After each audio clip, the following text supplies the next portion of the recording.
আসসালামু আলাইকুম সবাইকে। কি অবস্থা সবার? আশা করি সবাই ভালো আছো, সুস্থ আছো এবং যে যেখানে আছো আলহামদুলিল্লাহ নিরাপদে আছো। আজকে তোমাদের জন্য আমি নিয়ে চলে আসলাম হালকেনস্টাইন স্কুল টিমের পক্ষ থেকে বাংলা প্রথম পত্র অর্থাৎ সাহিত্য পাঠের আরও একটি কবিতা, অর্থাৎ দ্বিতীয় কবিতা, যার নাম হচ্ছে বঙ্গভূমির প্রতি। লিখেছেন মাইকেল মধুসূদন দত্ত। এই কবিতাটা পড়ার আগে তোমাকে মনে রাখতে হবে এই মাইকেল মধুসূদন দত্তের ইতিহাস। এই ইতিহাসটা আমরা পড়ব, জানবো এবং একই সাথে এই কবিতার প্রত্যেকটা লাইন ধরে ধরে ধরে ধরে আমরা ব্যাখ্যা করব এবং একই সাথে এর শেষে একদম শেষ পর্যায়ে আমরা বেশ কিছু এমসিকিউ এবং সৃজনশীল সলভ করার চেষ্টা করব।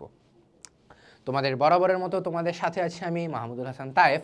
পড়াশোনা করছি চট্টগ্রাম বিশ্ববিদ্যালয় এবং চলো দেরি না করে শুরু করা যাক। প্রথমে দেখব যে ক্লাস আউটলাইন বরাবরের মতো একদম সব সেম আউটলাইন। প্রথমে থাকবে পাঠের উদ্দেশ্য, তারপরে পাঠ পরিচিতি, তারপরে কবি পরিচিতি, তারপরে শব্দার্থ টিকা, মূল পাঠ, অনুশীলনী। এর মধ্যে আমার প্রথম ক্লাসটা যারা করছো তারা জানবা যে আমি শুরুতেই পাঠের উদ্দেশ্য পড়াবো কবিতার মধ্যে, তারপরে মূল পাঠ পড়াবো এবং তার পরবর্তীতে পাঠ পরিচিতি, কবি পরিচিতি, শব্দার্থ টিকা এটা পড়াবো এবং একদম শেষে আমরা অনুশীলনী পড়াবো। ওকে, এবং আসো তাহলে শুরুতে পাঠের উদ্দেশ্যটা দেখে নিই। এই কবিতা পাঠের উদ্দেশ্য হচ্ছে মূলত শিক্ষার্থীদের প্রতি, মানে শিক্ষার্থীদের মনে দেশের প্রতি বা তাদের দেশের প্রতি যে ভালোবাসা থাকা উচিত কিংবা দেশপ্রেম যে বোধটা আছে সেই বোধটা ভালোভাবে জাগ্রত করা। অর্থাৎ মাইকেল মধুসূদন দত্ত এখানে তার নিজের দেশকে খুব বড় করে দেখছেন। মাইকেল মধুসূদন দত্ত বুঝাইতে চেষ্টা করছেন যে তার দেশ এবং দেশমাতৃকা যে সবচেয়ে বড় এবং এই দেশমাতৃকাকে ভালোবেসেই সে যে টিকে আছে এখনো পর্যন্ত সেই গুণাবলীগুলোকে। ওকে, আসো পড়ি লাইন বাই লাইনগুলা।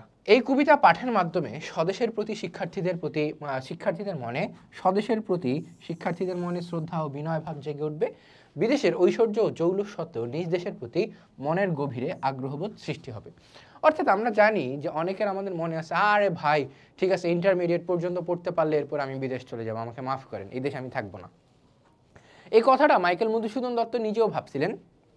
একটা পর্যায়ে গিয়ে উনি বুঝতে পারছিলেন বিদেশের যত জৌলুস আছে, আমেরিকা, কানাডা, ইউরোপ বা অস্ট্রেলিয়ার মতো রাষ্ট্রগুলোর মতো যত জৌলুস আছে তার চেয়ে বেশি, অনেক বেশি টান আছে হচ্ছে আমাদের এই দেশের যে জন্মভূমি, আমাদের এই দেশের যে প্রাণকেন্দ্র এবং আমাদের এই দেশের যে শিকড়, সেই শিকড়ের প্রতি। আমার মা, আমার জননী, আমার দেশ, এই দেশ আমাদেরকে দিয়েছে আমার পরিবার, এই দেশ আমাদেরকে সাহায্য করেছে আমাদের এখন থেকে বড় হয়ে ওঠার পর্যন্ত। অর্থাৎ তুমি যখন জন্মগ্রহণ করছো কোথায়? এই দেশে অবশ্যই। এবং জন্মগ্রহণটা করার পর এই যে ক্লাস 8-এ পড়তেছো কোথায়? এই দেশে অবশ্যই। অর্থাৎ ছোট থেকে বড় হতে তোমাকে বিকশিত হইতে সহায়তা করছে মূলত এই দেশ। ওকে, পাঠের উদ্দেশ্য শেষ, এখন আমরা সরাসরি কবিতায় যাব। শুরুতেই আমরা একটা ছবি দেখব মাইকেল মধুসূদন দত্তের। এই ছবিটা তোমাদের বইয়ের মধ্যেও আছে এবং এইখানে আমরা তাকে দেখতে পারবো বেশ সাহেব ভাব, অর্থাৎ বেশ সেজেগুজে উনি আছেন। ঠিক আছে, এরপর কবিতা পড়ব, কিন্তু কবিতা পড়ার আগে মাইকেল মধুসূদন দত্তের যেহেতু ছবিটা আসছে ওনার সম্পর্কে কিছু ইতিহাস বলে নিই। উনি হচ্ছেন কলকাতার হিন্দু কলেজে পড়াশোনা করতেন। কোথায়? প্রথমে হচ্ছে কলকাতা, আমরা একটু লিখি কলকাতা, সে কলকাতার হিন্দু কলেজে পড়াশোনা করতেন। হিন্দু কলেজে পড়াশোনা করতেন। এই কলকাতার হিন্দু কলেজে পড়াশোনা করার সময় ওনার সম্পূর্ণ কারিকুলাম ছিল ইংলিশে বা ইংরেজিতে।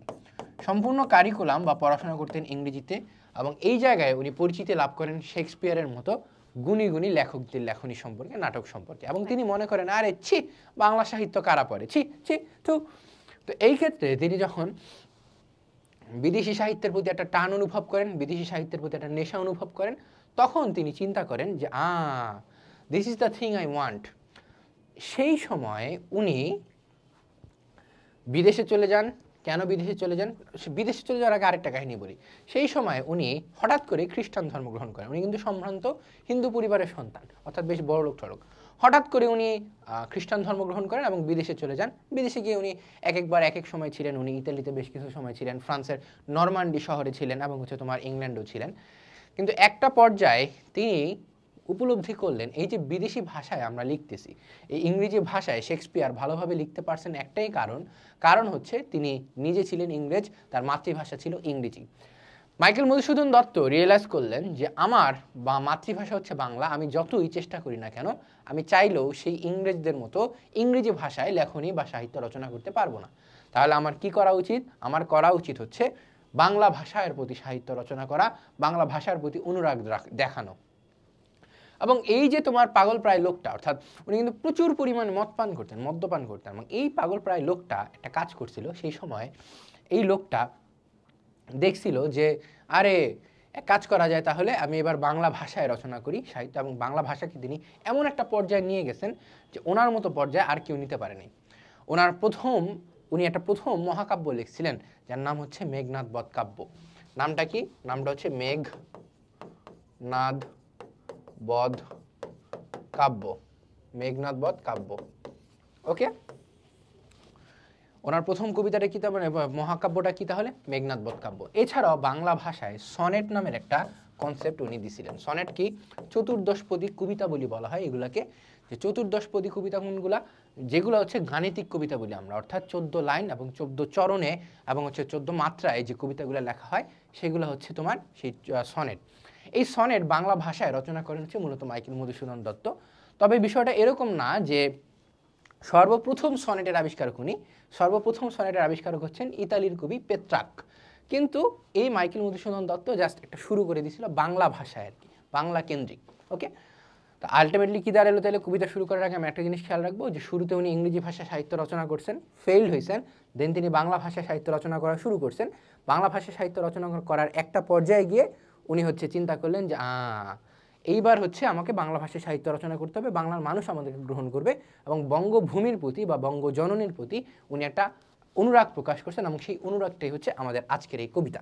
আসো শুরু করা যাক। আমরা একটু ব্যাক হিস্ট্রি বলে নিলাম যাতে তোমার কবিতাটার কনসেপ্ট বা কবিতাটার ব্যাক হিস্ট্রিটা বুঝতে একটু সুবিধা হয়। ওকে, কনটেক্সট যেটাকে আমরা বলি, কনটেক্সট। ওকে, শুরু করি। রেখো মা দাসেরে মনে এই মিনতি করি পদে। অর্থাৎ কবি বলতে চাচ্ছেন রেখো মা, মা দ্বারা এখানে মাতৃভূমিকে বোঝানো হচ্ছে। কবি মাইকেল মধুসূদন দত্ত মা ধারা মাতৃভূমিকে বোঝাচ্ছেন। রেখো মা দাসেরে মনে, দাসে মানে হচ্ছে কি? দাস। একজন দাস মানে কি? চাকর। এই জায়গায় মাইকেল মধুসূদন দত্ত নিজেকে ছোট করে দেখতেছেন যে আমি তো এককালে ইংরেজি ভাষার প্রতি সাহিত্যর রচনা করছি, তোমাকে আমি অবহেলা করছি। এই জায়গায় আমি নিজেকে ছোট করে অপমান বোধ হিসেবে দেখতেছি। আমি তোমার কাছে দাস, আমাকে এই দাসকে তুমি একটু মনে রেখো মা। কোন মা? জন্মভূমি বা হচ্ছে তোমার বাংলার মাকে বলতেছে যে হে আমার দেশ, তুমি আমাকে মনে রেখো। রেখো মা দাসের মনে। দাস মানে কি এখানে? কবি নিজে। ওকে, এই মিনতি করি পদে, অর্থাৎ প্রতি পদে পদে পদে পদে প্রতি ধাপে ধাপে আমি এই মিনতি বা এই প্রার্থনা তোমার কাছে করি যে তুমি আমাকে মনে রেখো, অর্থাৎ বাংলার মানুষের মনে, আমার মনের মধ্যে আমাকে রাখো। ওকে, সাধিতে মনের স্বাদ ঘটে যদি পরমাদ। এই যে মনের স্বাদটা আছে, এই মনের স্বাদটা যে আমি তোমার কাছে প্রকাশ করছি, সাধিতে মনের স্বাদ, আমি যে তোমার কাছে মনের স্বাদ, স্বাদ মানে কি? এই জায়গায় মনের স্বাদ, আমি যে মনের স্বাদটা প্রকাশ করছি, ঘটে যদি পরমাদ। পরমাদ মানে হচ্ছে ভুল। পরমাদ মানে কি? পরমাদ মানে হচ্ছে ভুল। অর্থাৎ এই মনের স্বাদ প্রকাশ করতে গিয়ে যদি কোনো ভুল ঘটে আমার, বা ভুল বের হয়, তাহলে কি হবে? মধুহীন করুণা গো তব মন কোকোনদে। মাইকেল মধুসূদন দত্ত তার কবিতা রচনা করার সময় অনেক ক্ষেত্রে, অনেক বেশিরভাগ সময় সংস্কৃত শব্দ ব্যবহার করত, এবং মন কোকোনদে সেরকম একটা সংস্কৃত শব্দ। ওকে, মধুহীন করুণা গো তব মন কোকোনদে। কোকোনদ, মনোকোকোনদ বাদ দিয়ে আমরা শুধু কোকোনদটা আগে দেখব। কোকোনদ মানে হচ্ছে এই জায়গায়, কোকোনদ মানে হচ্ছে পদ্ম ফুল, পদ্ম ফুল। ওকে, অর্থাৎ আমার এই মিনতি তোমার কাছে নিবেদন করতে গিয়ে, সাধিতে মনের স্বাদ, আমার এই মিনতি তোমার কাছে নিবেদন করতে গিয়ে যদি কোনো ভুল ঘটে, পরমাদ ঘটে, যদি কোনো ভুল ঘটে, তাহলে আমাকে মধুহীন করে দিও না। অর্থাৎ আমার উপর থেকে যত আক্ষেপ আছে, আমার মনকে তুমি তোমার নিজের সাহিত্য থেকে বাদ দিও না। তোমার সাহিত্য আমার কাছে মধু মনে হয়, আমাকে তুমি মধুহীন করো না। তব মন কোকোনদে, অর্থাৎ তখন কি? তখন তুমি পদ্ম ফুলের মতো আমার মনকে একদম কি বলে? মধুহীন করে দিও না। পদ্ম ফুলের মধ্যে সাধারণত মধু থাকে না, সাধারণত মধু অন্যান্য ফুলের মধ্যে হয় আর কি। প্রবাসে দৈবের বসে জীব তারা যদি খসে, এ দেহ আকাশ হতে নাহি খেত তাহে। প্রবাসে দৈবের বসে, দৈব মানে কি? দৈব মানে হচ্ছে দেবতা, আর বশ মানে হচ্ছে ইচ্ছা। বশ মানে কি? বশ মানে হচ্ছে ইচ্ছা। যে প্রবাসে মানে হচ্ছে বিদেশে বসে যদি দেবতাদের ইচ্ছায় জীব তারা যদি খসে, এ দেহ আকাশ হতে। আমার ভিতরে জীবতারা মানে জীবনের আত্মা, জীবতারা মানে কি ভিতরের সত্তা বা আত্মা, মনে করো আত্মা যদি বের হয়ে যায় আমরা কি জানি যে আমরা মারা যাব, রাইট? তো দেবতাদের ইচ্ছায় যদি এরকম হয় যে প্রবাসে বসে, দেবতাদের ইচ্ছায় যদি এরকম হয় প্রবাসে বসে আমার জীবতারা যদি খৈসা যায়, অর্থাৎ আমি যদি মারা যাই এ দেহ আকাশ হতে, অর্থাৎ দেহকে উনি দেহ আকাশ বলে চিহ্নিত করছেন এবং জীবতারা হচ্ছে ভিতরের আত্মা যেটা বের হয়ে গেলে মানুষ মারা যায়। অর্থাৎ বিদেশে বসে যদি আমার মৃত্যুবরণও ঘটে, নাহি তাতে নাহি খেদ তাতে, খেদ মানে হচ্ছে এই জায়গায় আক্ষেপ, একটু কঠিন কবিতা বাট একটু খেয়াল করলে তোমরা মনে রাখতে পারবা। খেদ মানে হচ্ছে কি আক্ষেপ, যে যদি এই জীবতারা আমার এই দেহ থেকে বের হয়ে যায় তাতেও কোনো আক্ষেপ নাই। কারণ কি, আমি আমার নিজের মনের ভাব তোমার কাছে প্রকাশ করতে পারছি, আমি তোমাকে বলতে পারছি যে তুমি আমাকে মনে রাখো। এই যে দেখো, এই মিনতি করি পদে, এই মিনতি করি পদে রেখো মা দাসের মনে, অর্থাৎ আমি আমার নিজের মনের ভাব তোমার কাছে প্রকাশ করতে পারছি। এখন যদি আমি মইরাও যাই আমার কোনো আক্ষেপ নেই। ওকে, এরপর জন্মিলে মরিতে হবে, অমর কে কোথা হবে, চিরস্থির করেনির হায়রে জীবন নদে। পরের দুইটা লাইন আমি একটু আগে বুঝাবো, এই দুইটা লাইন আমি বাকি রাখলাম, ঠিক আছে? এই বক্সে দেওয়া লাইনটা আমি একটু বাকি রাখলাম, পরের দুইটা লাইন আগে বুঝাবো। চিরস্থির করেনির হায়রে জীবন নদে, নদী কখনো চিরস্থির থাকে না। নদ মানে কি, নদ মানে হচ্ছে নদী, নদ, ব্রহ্মপুত্র নদের নাম শুনছো না, সেরকম নদী বা নদ যেমন চিরস্থির থাকে না, কন্টিনিউয়াসলি পানি এক জায়গা থেকে আরেক জায়গায় যাইতেই থাকে, সেটা দিন শেষে গিয়ে কোথায় পড়ে, সেটা দিন শেষে গিয়ে পড়ে হচ্ছে তোমার বঙ্গোপসাগরে। তেমনইভাবে কবি এখানে জীবনকে নদের সাথে তুলনা করছে, যে আমি যাব, নতুন পানি আসবে, আমি বঙ্গোপসাগরে গিয়ে মরে যাব, আবার নতুন পানি আসবে, অর্থাৎ আমি তো মরবই এককালে, কোনো সমস্যা নেই, জীবন তো নদের মতো। তেমনইভাবে আমার জায়গায় আসবে নতুন মানুষজন, জীবন নদের মতো। ওকে, চিরস্থির করেনিন, সেই জায়গায় নদী কখনোই চিরস্থির থাকে না, সেটাও আমি জানি মা। কাকে বলা হচ্ছে? এই জন্মভূমি মাকে বলা হচ্ছে। এবং তখন সেই আগের লাইন আমরা যাই, জন্মিলে মরিতে হবে, অমরকে কোথা হবে। এবং সেটাই সে এই নদীর উদাহরণ দিয়ে বুঝাইছে যে একবার যদি জন্মগ্রহণ করছি, জন্মিলে মরিতে হবে। একবার জন্মগ্রহণ করছি মানে কি, আমাকে মরতেই হবে, সমস্যা নেই। অমরকে কোথা হবে, কেউ কোথাও অমর হবে না, সেটাও আমি জানি স্বাভাবিকভাবে। কাকে বলতেছে, কাকে নিবেদন করতেছে এগুলা? তার দেশমাতৃকাকে নিবেদন করতেছে। ওকে, এতটুকু পড়ছি। কিন্তু যদি রাখো মনে, নাহি মা ডরি সমনে, মক্ষিকাও গলে না গো পড়িলে অমৃত হ্রদে। কিন্তু এরপরেও যদি এত ভুল করে আসছে, আমি কি কি ভুল করছি? আমি তোমাকে মনে রাখি নাই, আমি তোমার অবদান স্বীকার করিনি, আমি বিদেশি ভাষায় সাহিত্য রচনা করছি, এত ভুল করার পরেও তুমি যদি আমাকে মনে রাখো, কিন্তু যদি রাখো মনে, অর্থাৎ তুমি যদি আমাকে মনে রাখো তাহলে কি হবে? নাহিমা ডরি সমনে, তাহলে আমি সমন, সমন মানে হচ্ছে এই জায়গায় মৃত্যু দেবতা। সমন কি? সমন হচ্ছে মৃত্যু দেবতা, মৃত্যু দেবতা।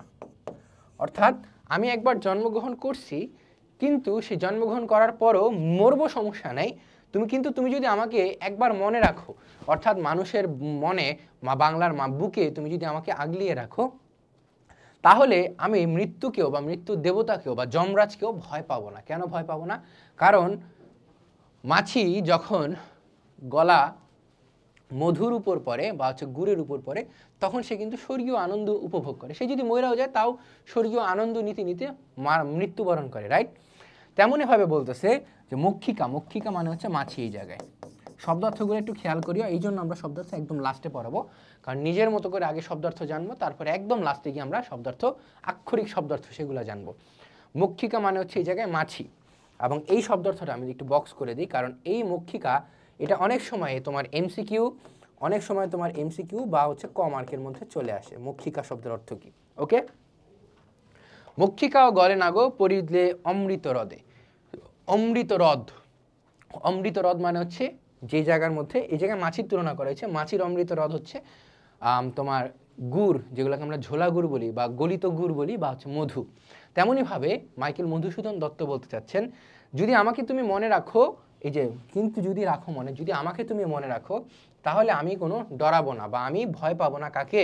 মৃত্যুর দেবতা বা যমরাজকেও। কেননা মাছিও তো গলে না বা মৃত্যুবরণ করে না বা হচ্ছে কষ্ট পায় না যখন সে অমৃত হ্রদে থাকে। আমার অমৃত হ্রদ কি? আমার অমৃত হ্রদ হচ্ছে তুমি আমাকে মনে রাখছো, বাংলার মানুষের বুকে, বাংলার মানুষের মনে তুমি আমাকে মনে রাখতে সহায়তা করছো। অর্থাৎ তোমার আশীর্বাদ ছাড়া আমি এই পর্যন্ত মা আসতে পারতাম না। কাকে বলছে? বাংলা জননীকে বলছে। ওকে, এরপর সেই ধন্য নরকুলে লোকে যারে নাহি ভুলে। নরকুল, নরকুল মানে হচ্ছে মানব সমাজ। একটু লেখো, মানব সমাজ। অনলাইন ক্লাস মানে এরকম না যে তুমি জাস্ট দেখতেছো, নিজের বইয়ের মধ্যে একটু নোট করার চেষ্টা করিও।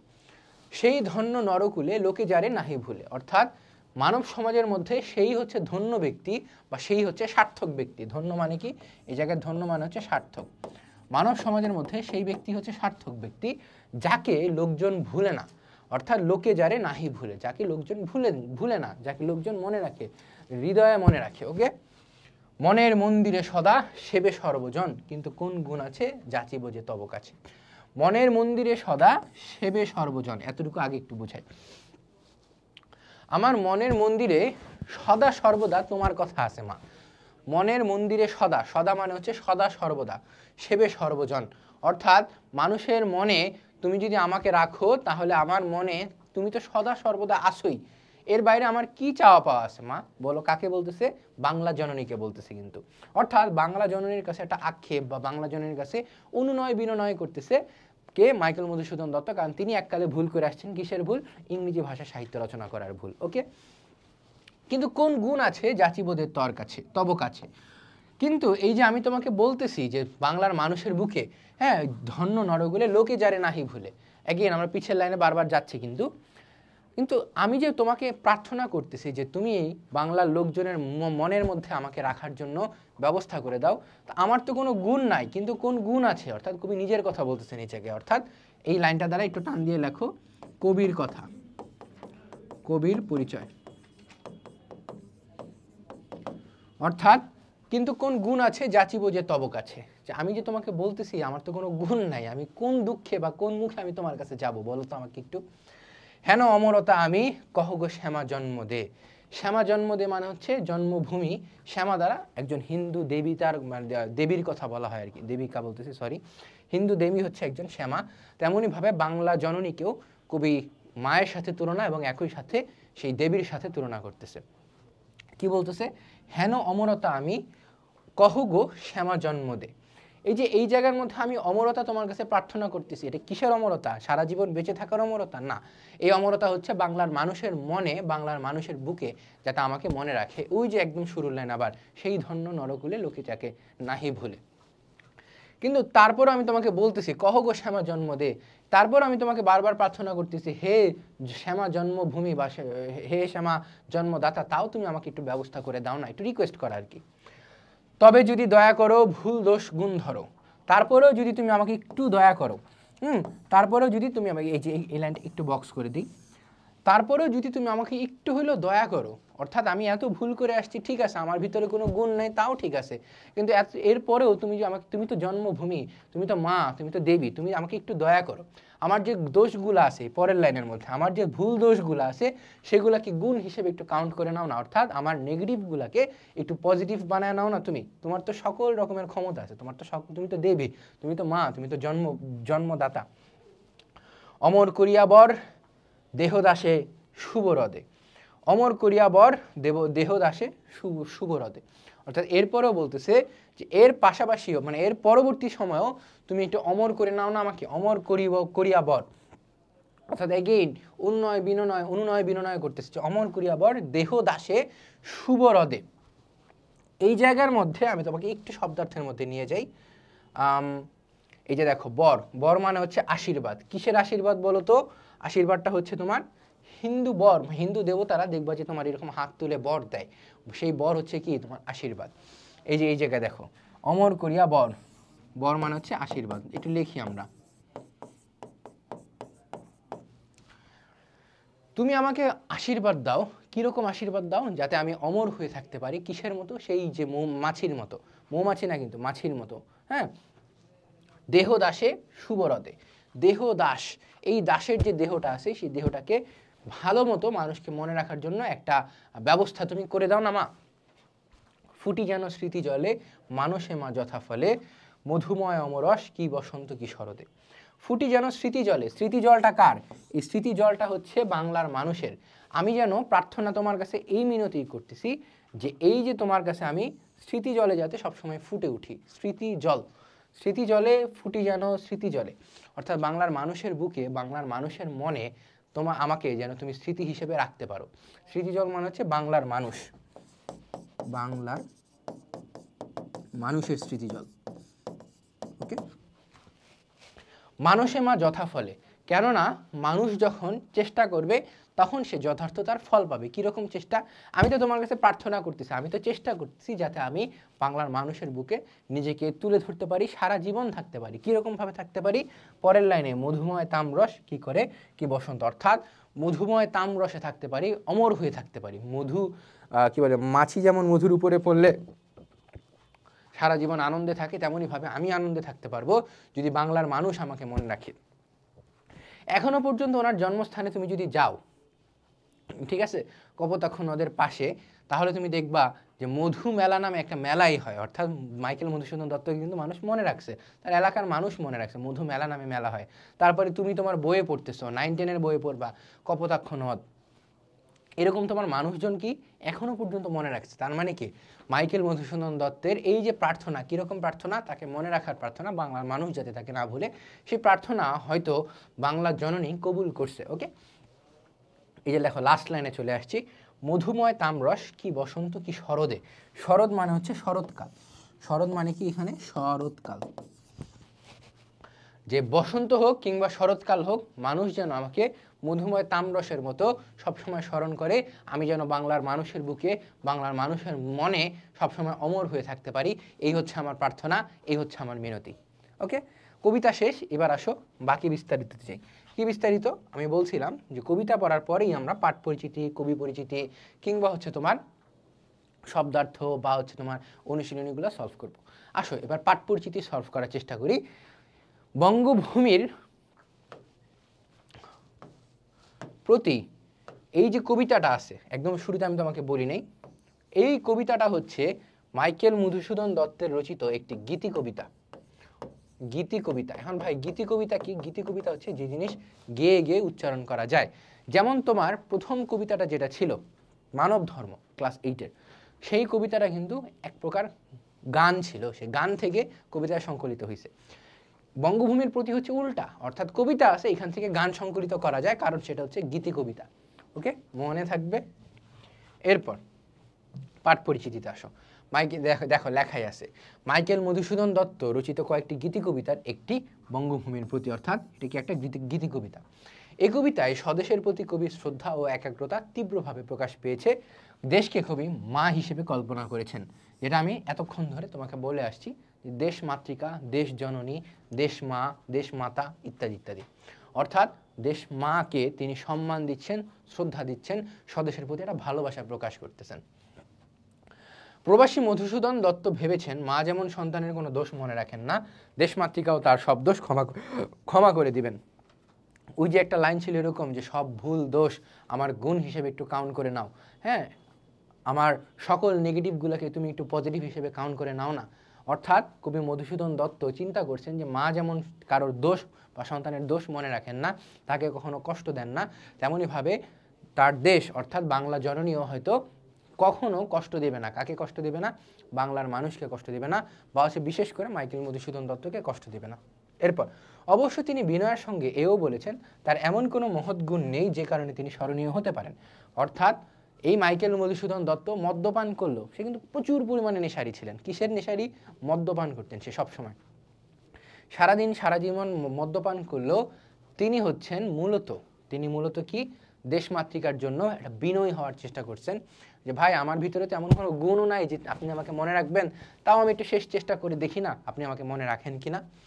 ওকে, বিনয়ী কবি তাই দেশমাতৃকার কাছে এই বলে প্রণতি জানাচ্ছেন, তিনি যেন দেশমাতৃকার স্মৃতিতে পদ্ম ফুলের মতো ফুটে থাকেন। অর্থাৎ তার একটা আশা আকাঙ্ক্ষা কি? পদ্ম ফুলের মতো ফুটে থাকা। কার নিকট?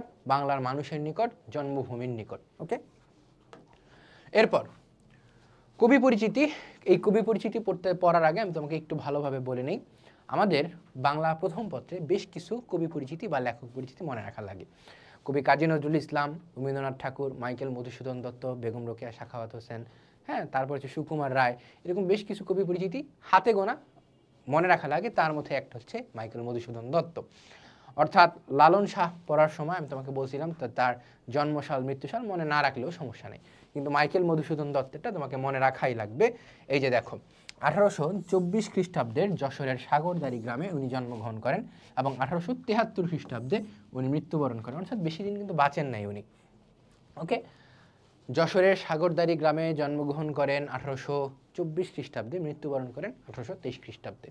ওনার বেশ কিছু মানে গ্রন্থ আছে, সেই গ্রন্থগুলোর নাম হচ্ছে কি, একই একে বলে সভ্যতা, বুড়ো শালিকের ঘাড়েরও, এবং নাটক হচ্ছে কি শর্মিষ্ঠা, পদ্মাবতী, কৃষ্ণকুমারী, পত্রকাব্য হচ্ছে বীরাঙ্গনা।